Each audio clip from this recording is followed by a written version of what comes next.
I'm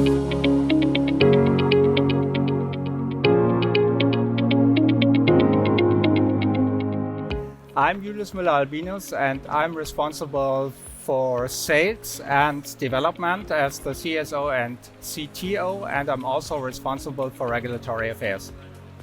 Although it is a kind of uncommon combination of roles, it's a very good combination because we can bring all the different departments together. This is a new system. It incorporates a peristaltic pump.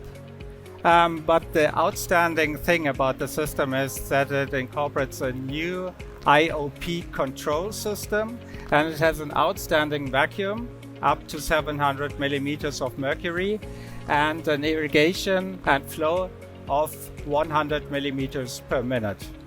With this combination, we can ensure an extremely stable anterior chamber while the procedure. Geuder has a very long experience with a graphical user interface, and it's clear and simple. Honestly speaking, you wouldn't even need the instructions for use to get familiar with the device itself. So it's very clear, and the second outstanding feature of the device is the IOP system.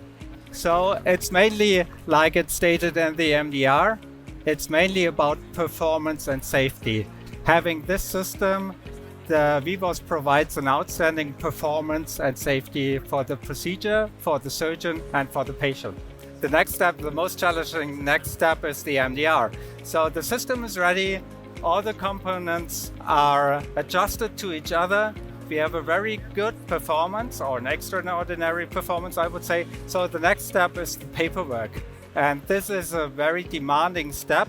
Most of you know that we entered the MDR, and it's very difficult for the industry to fulfill all the demands, especially with new active devices.